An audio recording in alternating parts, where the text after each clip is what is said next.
RSS ಚಟುವಟಿಕೆಗಳಿಗೆ ನಿರ್ಬಂಧಿಸಿದ್ದ ಆದೇಶಕ್ಕೆ court ತಡೆಯಾಜ್ಞೆಯನ್ನು ನೀಡಿದೆ. ಇದರ ಬೆನ್ನಲ್ಲೇ ಹೈಕೋರ್ಟ್ ತಡೆಯಾಜ್ಞೆ ವಿರುದ್ಧ ಸರ್ಕಾರ ಮೇಲ್ಮನವಿಯನ್ನು ಸಲ್ಲಿಸಲು ಮುಂದಾಗಿದೆ. ಇನ್ನು ಆರ್ಎಸ್ಎಸ್ ವಿರುದ್ಧ ವಾಗ್ದಾಳಿ ಮುಂದುವರೆಸಿರುವಂತಹ ಸಚಿವ ಪ್ರಿಯಾಂಕ್ ಖರ್ಗೆ ಆರ್ಎಸ್ಎಸ್ ಪಥಸಂಚಲನಕ್ಕೆ ಅನುಮತಿ ಕೊಡಲ್ಲ ಅಂತಿಲ್ಲ, ಅನುಮತಿಯನ್ನ ಪಡೆಯಿರಿ ಅಂತಿದ್ದೇವೆ. ಹೈಕೋರ್ಟ್ ಆದೇಶ ಪ್ರಶ್ನಿಸಿ ಮೇಲ್ಮನವಿ ಹಾಕ್ತೇವೆ. ಆರ್ಎಸ್ಎಸ್ನವರು ಏನೇನು ಬೈದಿದ್ದಾರೆ ಅಂತ ಗೊತ್ತಿದೆ ಅಂತ ಹೇಳಿ ಪ್ರಿಯಾಂಕ್ ಹುಡುಗಿದ್ದಾರೆ. ಇನ್ನು ಸರ್ಕಾರಿ ಜಾಗಗಳಲ್ಲಿ ಯಾವುದೇ ಆರ್ಎಸ್ಎಸ್ನ ಚಟುವಟಿಕೆಗಳು ನಡಿಬಾರದು ಅಂತ ಹೇಳಿ ಈಗ ಸರ್ಕಾರದವರು ಕೋರ್ಟ್ಗೆ ಒಂದು ಪ್ರತಿಯನ್ನು ಕೂಡ ನೀಡಿದ್ರು. ಈಗ ಕೋರ್ಟ್ ಮಧ್ಯಂತರ ತಡೆಯನ್ನು ತಂದಿರುವಂತದ್ದು ಇದು ಸರ್ಕಾರಕ್ಕೆ ದೊಡ್ಡ ಮುಖಭಂಗವೇ ಆಗಿದೆ ಅಂತಾನೆ ಹೇಳ್ಬೋದು. ಹೈಕೋರ್ಟ್ ತಡೆಯಾಜ್ಞೆಯನ್ನು ಪ್ರಶ್ನಿಸಿ ಸರ್ಕಾರ ಮತ್ತೆ ಮೇಲ್ಮನವಿಯನ್ನು ಕೂಡ ಸಲ್ಲಿಸಿದೆ. ಆರ್ಎಸ್ಎಸ್ನವರು ಏನೇನು ಬೈದಿದ್ದಾರೆ ಅಂತ ಹೇಳಿ ಗೊತ್ತಿದೆ ಅಂತ ಹೇಳಿ ಕೂಡ ಹೇಳಿದ್ದಾರೆ. ಎಲ್ಲಾ ಸಂಘಟನೆಗಳು ಕೂಡ ಅನುಮತಿಯನ್ನ ಪಡಿಬೇಕು ಅಂತೇಳಿ ಕೂಡ ಹೇಳಿದ್ದಾರೆ. ಆರ್ಎಸ್ಎಸ್ ವಿರುದ್ಧ ವಾಗ್ದಾಳಿಯನ್ನು ಮುಂದುವರೆಸಿದ್ದಾರೆ ಸಚಿವ ಪ್ರಿಯಾಂಕ್ ಖರ್ಗೆ. ನೋಡಿ, ಮೊದಲನೇದು ಎಜಿ ಅವರಿಗೆ ಇದು ಮಾಹಿತಿ ಇರಲಿಲ್ಲ,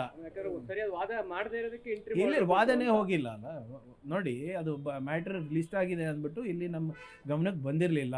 ಅಲ್ಲಿ ಇದೆ ಇದರಲ್ಲಿ, ಅದನ್ನ ವಿ ವಿಲ್ ಸಿ. ನಾನು ಲಾ ಮಿನಿಸ್ಟರ್ ಅವ್ರಿಗೆ ಕೇಳ್ಕೊತೀನಿ ಏನಾಯ್ತು ಅಂತ. ಬಟ್ ಎ ಜಿ ಅವ್ರ ಗಮನಕ್ಕೆ ಇರಲಿಲ್ಲ ಅಂತ ಎ ಜಿ ಅವರೇ ನಿನ್ನೆ ಫೋನ್ ಮಾಡಿ ಮಾನ್ಯ ಮುಖ್ಯಮಂತ್ರಿಗಳು ಹೇಳಿದ್ದಾರೆ, ನಮಗೂ ತಿಳಿಸಿದ್ದಾರೆ. Whatever it is we will take action there. ಲೋಕಲಲ್ಲಿ ಏನು ತೊಗೋಬೇಕು. ಬಟ್ ಇದನ್ನು ಏನಿದೆ ನಾವು ವಾದವನ್ನು ನಾವು ಏನು ಅಪೀಲಿಗೆ ಹೋಗಬೇಕು. We will go. Interim stay ಅಂದರೆ ಏನು sir? What is the name? What does it main? Interim stay. ಬಿಜೆಪಿಯವರು ಅವಾಗಲೂ ಸಂಭ್ರಮಾಚರಣೆ ಮಾಡಿದ್ರಲ್ವ, ನೆನಪಿದೆಯಾ? ಇಷ್ಟೊತ್ತಿಗೆ ಅವ್ರು ಸಂಭ್ರಮಾಚರಣೆ ಮಾಡಿದರೆ ಇಷ್ಟೊತ್ತಿಗೆ 10 ಸರಿ ಚಿತ್ತಾಪುರ್ನಲ್ಲಿ ನಡೆದಿರಬೇಕಾಗಿತ್ತು. ನೋಡಿ, ಸರ್ಕಾರಿ ಜಾಗದಲ್ಲಿ ಯಾವುದೇ ಸಂಘಟನೆಗಳಿಗೂ ಕಾರ್ಯಕ್ರಮ ಮಾಡದಂತೆ ನಾವು ಸೂಚನೆಯನ್ನ ನೀಡಿದ್ದೇವೆ ಅಂತ ಹೇಳಿ ಗೃಹ ಸಚಿವ ಜಿ ಪರಮೇಶ್ವರ್ ಹೇಳಿದ್ದಾರೆ. ಆದರೆ ನಾವು ಯಾವ ಸಂಘಟನೆ ಹೆಸರು ಕೂಡ ಹೇಳಿಲ್ಲ, ಯಾವ ಆಧಾರದ ಮೇಲೆ ನಿರ್ಬಂಧ ತೆಗೆದಿದ್ದಾರೆ ಅಂತಲೂ ಕೂಡ ಗೊತ್ತಿಲ್ಲ. ಮಾಹಿತಿ ಕೊಟ್ಟು ಸರ್ಕಾರದ ಉದ್ದೇಶ ತಿಳಿಸ್ತೇವೆ ಅಂತ ಹೇಳಿ ತಿಳಿಸಿದ್ದಾರೆ. ಇನ್ನು ಆರ್ಎಸ್ಎಸ್ ಪಥಸಂಚಲನದ ಬಗ್ಗೆ ಯಾರಿಗೂ ವಿರೋಧ ಇಲ್ಲ ಅಂತ ಹೇಳಿ ಮಾಜಿ ಸಂಸದ ಡಿಕೆ ಸುರೇಶ್ ಹೇಳಿದ್ದಾರೆ. ಆದರೆ ದೊಣ್ಣೆಗಳನ್ನ ಹಿಡಿದು ಪಥಸಂಚಲನ ಮಾಡುವುದು ಸರಿಯಲ್ಲ ಅಂತ ಕೂಡ ಹೇಳಿದ್ದಾರೆ.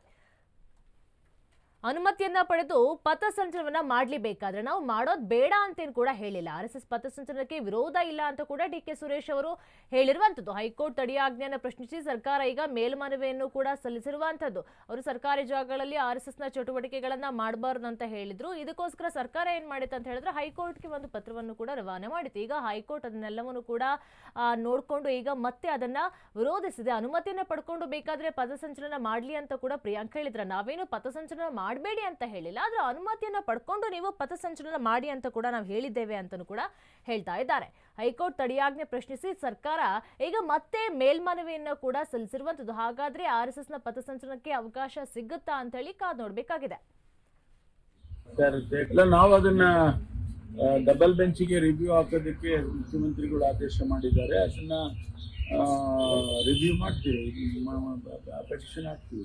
ಇರುತ್ತೆ, ಕೋರ್ಟ್ಗಳು ಆದೇಶಗಳು ಕೊಡ್ತಾ ಇರ್ತಾರೆ, ನಾವು ಅಪೀಲ್ ಹಾಕಲೇಬೇಕಾಗುತ್ತೆ. ನಮಗೆ ತಿಳಿದಂಥ ಕಾರಣಗಳನ್ನು ನಾವು ಕೊಡ್ತೇವೆ. ಡಬಲ್ ಬೆಂಚಲ್ಲಿ ಏನಾಗುತ್ತೆ ನೋಡೋಣ.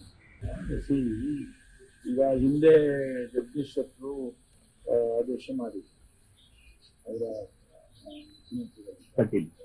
ಅವಾಗ ಯಾರನ್ನು ಓಲೈಕೆ ಮಾಡಿದ್ರು? ಅವರು ಏನೋ RSS ಅಂತ ಹೇಳಿರ್ಲಿಲ್ಲ, ನಾವು RSS ಅಂತ ಏನು ಹೇಳಿದ್ವಿ.